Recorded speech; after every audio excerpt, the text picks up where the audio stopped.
You know, we are 8 days away from kickoff to a new season. Coach, I know you know that. I don't have to remind you of that. Friday night, September 2nd, it's Baylor in Northwestern State, and it's 6:30 right across the river at McLean Stadium. Want to remind you about the Baylor Alumni Network tent that is out there in Touchdown Alley. It really is the place to be in Touchdown Alley. Tent opens, what, 2 hours, 3 hours? 4 hours. 4 hours prior to kickoff. On a Friday afternoon, you're going to do that. 4 hours prior to kickoff for the Baylor Alumni Network tent. And remember the March of the Bears, which is always 2.5 hours prior to kickoff. So this first game, that will be at 4 p.m. Game at 6:30 on Friday. But check it out if you have not in the past, the Baylor Alumni Network tent right there in Touchdown Alley.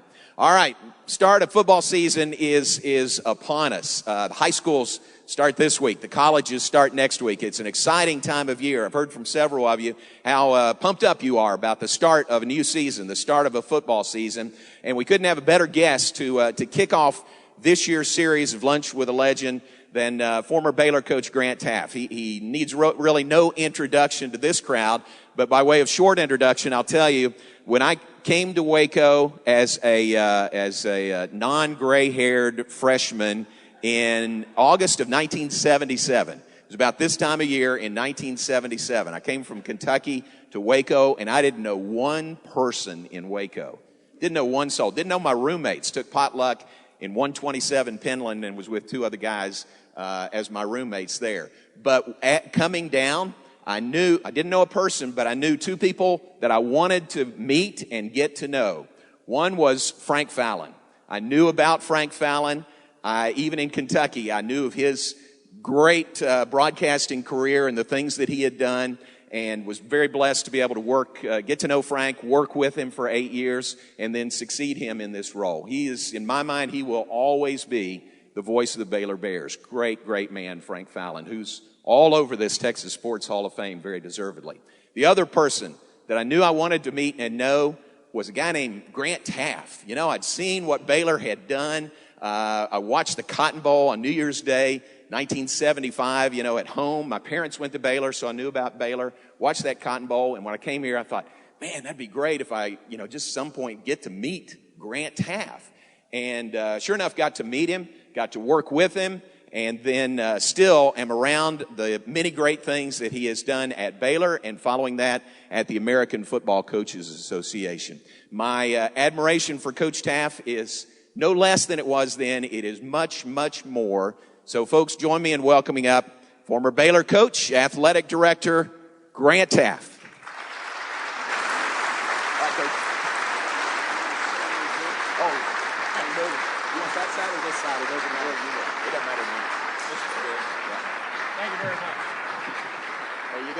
Thank you very much. There you go. Good to see everybody here. Great crowd. Your very own mic. You know your way around the microphone, I know. Yes, sir. and this. How about this? Well, there's a story behind everything, as you know. Sure. And there's a story behind this goatee. And Donnell asked me, we arrived back in town last night. We took August and went to the mountains.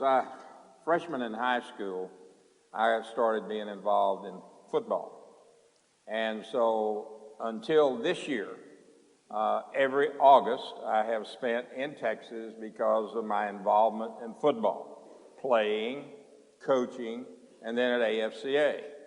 I had always sworn that if I ever had the opportunity, I was going to get out of this heat in August in Texas. And so this was the first year. I also spent my whole life shaving because I've always been in the public. And so I said, I'm not going to shave for this month. And so therefore, this is why this is. Donnell asked me last night, said, honey, you going to shave before the luncheon tomorrow? I said, no, I think I need to give an example to the folks out there that I can be just normal, and if I want to grow a beard, I can grow a beard. So here's this. I don't know how long it'll last, but enjoy it while I've got it. Very nice. That's great. You were in Colorado, right? Yes, I was. Colorado in August sounds pretty It good. was only 40 degrees the day before yesterday. Holy cow. So. Wow. You mentioned Ms. Teaff. Donnell Teaff is right here. Ms. Teaff, we appreciate you very, very much. Glad you're here. Yes. So we introduced Todd Berry back here, new executive director of the AFCA. Since you stepped down from that post, hand up, Todd. I can't see where. Right back there. He is, yeah. Over there. Great to see you, buddy. Of course, he was chosen by the Board of Trustees, but he was my choice from day one. He's an outstanding leader and already doing a great job with AFCA. I'm extremely happy about that. And one of the great assets that we've been able to bring to Waco, Texas, and to Texas is the headquarters of the American Football Coach Association right next door. It's a fantastic building, and we host the top who's who in college and high school football every year. They come there, see our great city, and so I'm very happy that it will remain here, at least for the next 20 years if we get our contract signed with the city again, Todd, which has been a blessing to all of us. Yeah. Dale Fissler's right back there, so I think they're negotiating right now. Get it done. Get her done. Dale, we'll buy your lunch. Was that your greatest recruiting job ever, to move the AFCA headquarters from Orlando, Florida to Waco? Wasn't hard at all. The coaches wanted me, and I said, well, okay, here's the stipulation. I am not living in Orlando, Florida. I'm not going to be in 2 rooms in a strip mall, and I'm not going to just have 3 employees, and we're not just going to have about 2,800 members. And so we brought it to Texas, and I think we have in our association working with us in one way or the other about 31 people, have a beautiful national headquarters, and we have 25,000 on our mailing list goes out, but we have around 12,000 members of the association, and so it's a great organization, and Todd is the man. Wow, that's great. Since you stepped out of that role, how are you investing your time and resources now? Well, one of the things that I have been extremely busy with is that I've been really blessed to have been involved for the last many years with coaches, their education, their development, and for the reason of teaching and working with young people. And that need has not changed, and Todd will carry that forward in educating our coaches, which then work with the youth of America. You may or may not realize this, but our society in America has gone almost straight downhill in the last 30 to 35 years. Coaches and teachers across America are charged with a great responsibility. In a free society, there are 3 institutions by which a child becomes what they're going to become: the home, the church, and education. The home across America has failed. Not many of us realize that, but it is a tragic thing that's happened to this country. So many young people, we have 26 million children in America without a daddy. There's a huge number of individual homes, in the millions, that are dysfunctional. They may have a male in the house, but he's no role model. We might have a male in the house that beats their children. They grow up not understanding any other way of life. They try to move into our society and become what God intends them to become, and they do something wrong, and they're punished for what they never knew existed. So that's one of the things that I'm heavily involved in. Right now I've been doing curriculums for youth association coaches. There are 400,000 of them in America today. We have completed a curriculum that will, for this year, be a part of 150,000 youth coaches criteria for the certification to coach. Next year, there'll be 400,000. What I was doing in the mountains, besides enjoying the beauty of the mountains and the cool weather up there, I was writing 2 more curriculums, one for motivation and one for leadership for these youth coaches, because they deal with the young people of this society. They have to become mentors, father figures, they have to know themselves then what they haven't been taught. And so that's where we have the great opportunity and the responsibility. Todd and the AFCA work directly with the youth associations, and I'm happy to be able to provide this information out of some of the books that I've written. And so I'm very happy that we're moving in that direction, because these young people have only one place to learn, most of them, and that's in education. And so therefore educators must be educated how to deal with them. We can't just discard children. We have to, as individuals that care about them, nurture them and teach them the right way, because they've never been taught. And so if we just discard them, then what have we done? What have we gained? So it is extremely important for teachers and educators and coaches to look at the total picture of a child and see his background and see where they can help him and change his life or her life. And we're doing that across the country, and hopefully these curriculums will make a difference. I don't think you don't like the word retirement, do you? There's no retirement in you. No, not really. No. My dad worked till he was 92, so I'm going to try to break his record. That's great. We are all getting to know Coach Grobe and Holly, and we're glad to have them in Waco and at Baylor. You probably know him best of anybody that's here. You've known him for a while. Oh, yeah. Of course, I think it's well known that I recommended this fine man to come into our situation that had occurred here, where we needed an exquisite leader that had common sense and did not have such an ego that he had to have everything exactly his way. We have a great football program that's been developed. We have a great staff. And if we're going to keep the staff, we have to have somebody that can come in here and take this staff and this team and move them forward in a positive way. And to me, there was one man in America, because I knew him so well. He chaired our ethics committee of the American Football Coaches Association for about 9 years, to tell you what kind of man he is. You don't get that job unless you are spot on clean, I'm telling you, because you have to judge other coaches, you and your committee. So I knew what kind of character he had, and I knew the ability that he had as a football coach, and I knew that he would fit here without any question, and it's just been amazing, the job that he's done. Nobody knows what he stepped into. Nobody can understand what he stepped into. People had different opinions, different ideas. This is right, this is wrong, all of those things. The student athletes are all, concerned and not understanding everything that happens. The vultures came in on our recruits and started diminishing the number of recruits. And I talked to Jim one night. It was about 1 o'clock. I said, "Where are you, Jim?" He said, "I'm coming out of Beaumont, Texas, someplace." I said, "Well, who's driving for you?" "Nobody. I did it myself." I said, "What are you doing?" He said, "Well, I've been down visiting with this family and trying to talk to this young man." But we lost a lot of players, but it's not because Jim didn't give the effort. And that's one thing he did, spending a lot of time when he got here trying to save the recruits. And he made a lot of friends in doing that out there, and it's never going to hurt us, the job that he did, because even those recruits that are leaving know what kind of man he was, how much he believed in this program, and how much he wanted them here.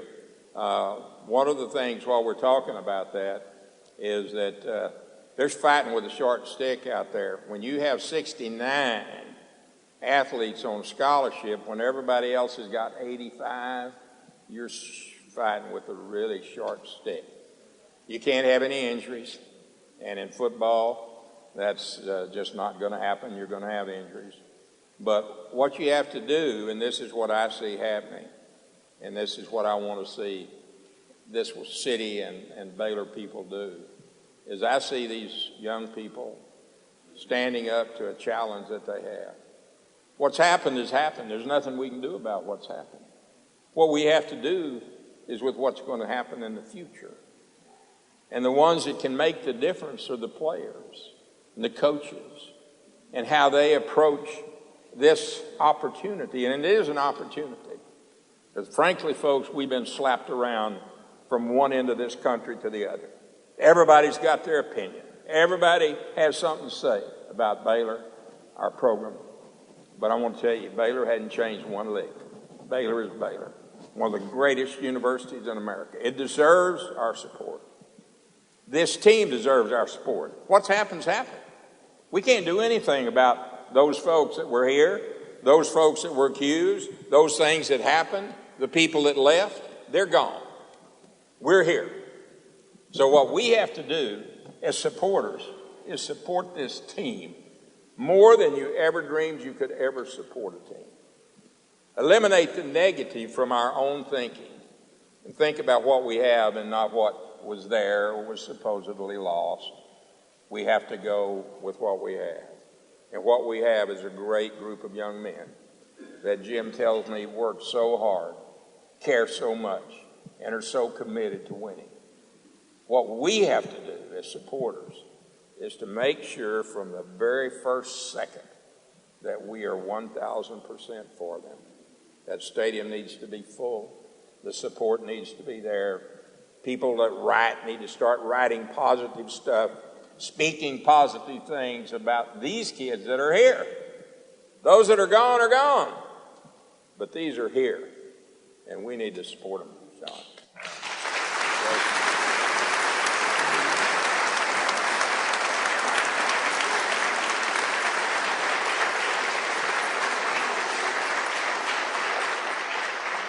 Thank you for that. Thank you for that positive approach. I appreciate that, and this is coming from someone who knows. And you've been around football, and you've been around coaching and coaches for so long. If a program or if a school or if a coach kind of strays, gets off track, what's the process to get back on the right track? You know, one of the interesting things is that you cannot judge the present on the past. In other words, one of the things that I'm seeing now that is very disturbing to me is that the things that happened are now somehow being related to what happens now. And you can't do that. It's a separate incident. A child may have been raised up in an environment where he doesn't know any better. Somebody's got to teach him.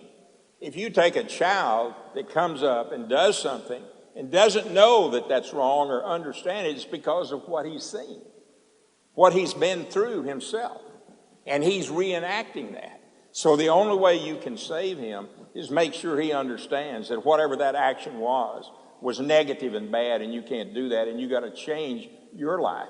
But you got to give him a chance to change his life. Throwing somebody on the trash pile never gets it done. And what we've got now is we've got an environment of, oh, well, here's somebody else that did something bad. We got to get rid of them. Baloney. They may be the greatest young man that ever came to this school. They need an opportunity to become what God intended it to become. Man, that's terrific. Are there, in your long time coaching and then since then with the AFCA, the demands on coaches, how has it changed? It just seems like, you mentioned the number of 26 million, fatherless children out there. A lot of times that responsibility falls on the shoulders of coaches these days, more than ever. Coaches and teachers. I have to do that. That's one of the reasons for the Beyond the Game book and the curriculums that we're doing is to give these coaches and teachers tools, because so many of them came up in this society that we have today. We see it all the time. You remember the situation down at Northside in San Antonio where the two kids attacked the official, and one of the coaches, who was 23 years old, told him to do it. Well, why? You find out that that's the way he was raised. That's the mentality he has. Somebody do wrong, you just get back at them. These are officials. They're officiating a game. So it is a constant challenge to change the youth of this country. And if we don't do it, you look up 20 years from now and you won't see a country that we have today. So here's the thing about coaching. Someone said, well, coaching is different now. Coaching never changed, period. I've been involved in it. I've studied it. I've been around coaches my whole life. I am a coach because I love my coaches. And coaching has not changed. All certain strategies have changed, certain offensive and defensive philosophy changed, but coaches advanced to that. But coaching in itself has not changed. It's about those young people that you're coaching. I can tell you that I've been around coaches all my life in the big organization of AFCA, and I can tell you coaches don't coach for the money. Yeah, the money's great now in the upper levels. It's fantastic. You know, it's changed so dramatically. My first championship year here, my salary was $25,000 in 1974. A championship, the first in 50 years. But that's all changed, and that's okay. It doesn't matter. But the coaching itself has not changed, and those in coaching, even though they're making more money, the high percentage of it would do it for almost nothing because they love the opportunity to work with young people and see them develop, not on the football field only, but as they grow in life. And I am so blessed because I've lived long enough to see so many of the young people that I've coached. There's one sitting right here. Outstanding. Excuse me. All right.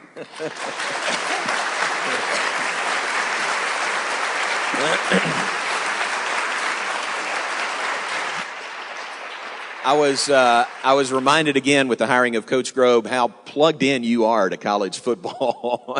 You may not go to the office every day anymore, but you are still a touch point for pretty much everything that happens in college football. Are there any major issues right now, or what would be the major issues in affecting college football as we get set to start a new season? Well, you know, one of the things that AFCA has done for the last 22 years, and Todd is carrying forward with it. I served on every major committee of the NCAA representing college football. Todd's doing the same thing right now. From almost day one, I was an advocate for safety in college football. I had experiences that taught me very clearly the importance of safety. I had a player paralyzed. Most of you remember Kyle Woods.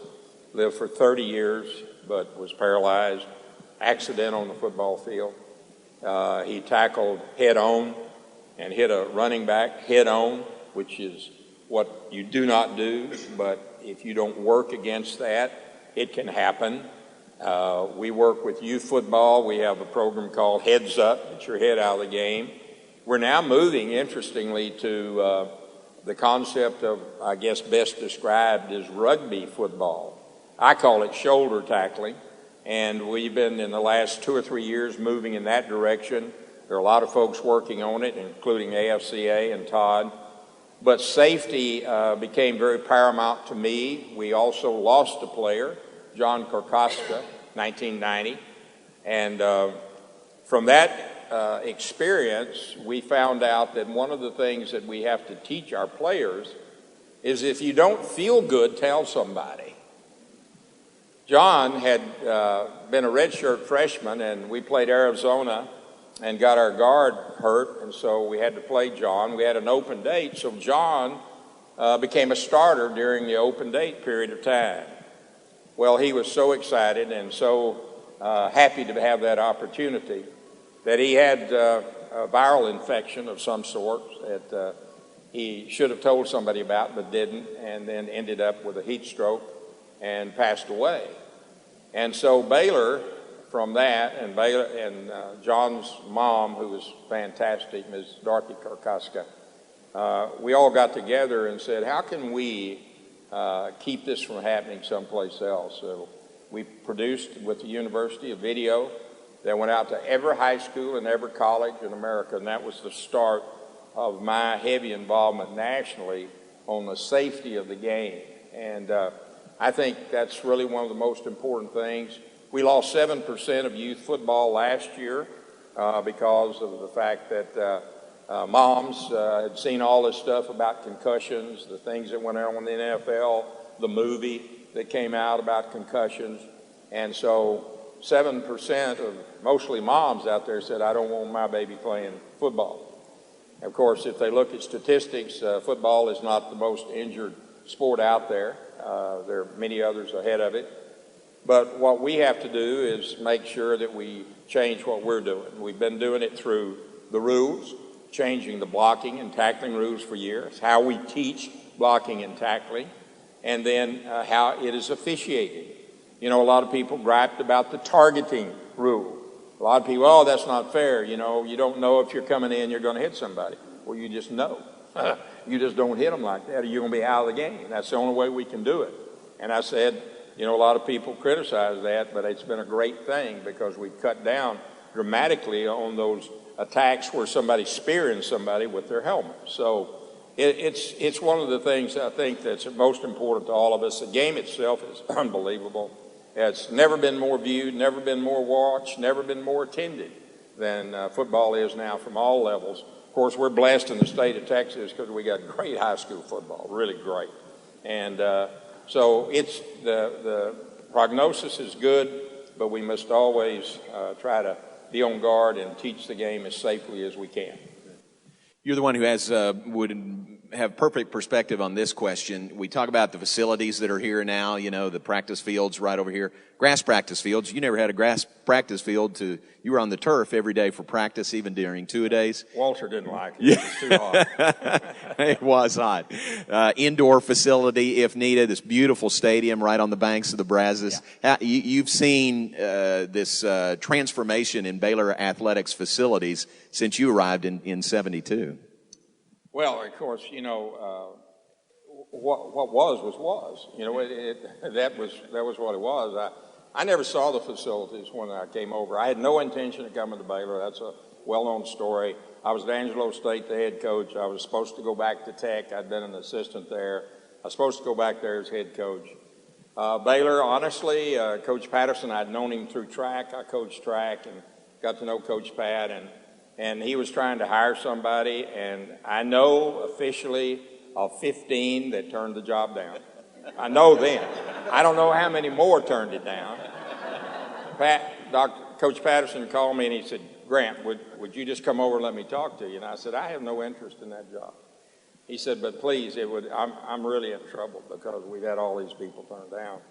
So I said, I just can't do it. So finally one night, Donnell and I were sitting in our den and watching television. I was reading the paper and came on the news that Rudy Feldman had taken the Baylor job. And I looked up and I said, oh, good. You know, maybe Patterson will get off my back. But I put the paper back up, and you know you can tell when somebody's looking at you. So Donnell was sitting over here, and I looked at her. She was just staring at me, and I said, what? She said, you're going to Baylor. I said, they just hired a coach. Did you not see it on TV? I know, but you're going to Baylor. I said, look, there is no way I'm going to Baylor. They got a coach, thank God. Next morning at 10 o'clock, Patterson calls me. Rudy Feldman had gotten home. He carried the future schedules with him, who was playing in non-conference. We played the who's who of the top 10 every year. For money, we had to have it to make the whole program go. He called me and he said, Coach, Rudy Feldman backed out. Would you please come and visit with me? I said, well, okay, Coach, can you send a plane for me? Well, no, we don't have a plane. Just go lease one. I said, okay. So Donnell and I leased a plane. San Angelo flew over here. Jack picked us up at the airport, took us to his house on Pine Street. Never saw anything. Had about a 3-hour visit with him. Now, this is very confidential, so don't tell anybody this. When I got out of the car, he had a one-car drive. I got out of the car, and I stepped on a dog leavings that was quite hard on the outside, and I didn't know it. So on the inside, it was soft, so every time I took a step, the inside would come out.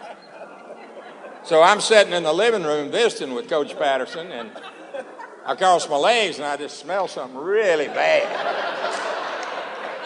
So I thought, boy, Coach Patterson's house doesn't smell very good. And I looked down and I saw where I had squirted a little bit all the way through the house on a powder blue carpet. So instead of talking about football, we're down cleaning stuff off the carpet. And Donnell was right there with us helping clean it up.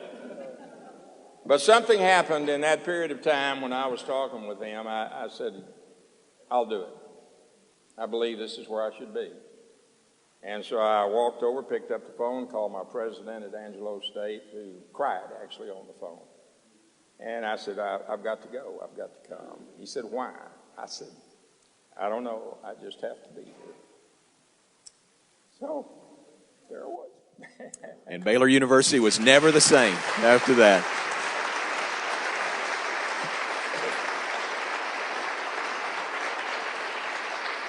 Thank you. Did you? One final question: as you now sit and watch football games, how do you watch football games? Are you coaching when you watch? Are you thanks? Can you just sit back and take it all in, or how do you enjoy a football game now? Yeah, that's a very interesting question. I haven't been asked that all these years, but I enjoy football for football itself. I'm extremely prejudiced in many ways about the teams that are playing. I have my favorite coaches, obviously, and I pull for them without making any to-do about it or putting it in the press who I'm calling for or want to win. But that's one of the enjoyments I have in watching. I know so many of the coaches and have been so involved with them closely, and they're just some terrific men that you want to see successful. And so I watch it like basically any fan. I obviously know a little bit more about it than just any fan, but I really watch it for enjoyment. When I was at AFCA, I have 4 recorders, and I recorded about 40 games a weekend. And the reason I did it is because if something happened at the game that was some sort of big rule situation, and we have those every now and then even if I didn't see it, I can go back and find it. So when the media starts calling on Monday, then I know what happened, and I can articulate, from my vantage point. I remember a deal that happened in California that was a big to-do, and I had actually seen that one and didn't have to go back. And so when the media started calling, I had the right answers. Yeah, very good. Well, I'll let you in on a secret. We have our favorite coaches, too. And you are at the top of the list, and I know I speak for everybody in this room and so many millions of other people when we just say thank you for the way you have represented Baylor through the years and continue to do so. And, if there's a Mount Rushmore of Baylor football and Baylor athletics, you're number 1 up on there. Coach, we appreciate you very much. Coach Grant Teaff. Thank you, sir. Good job.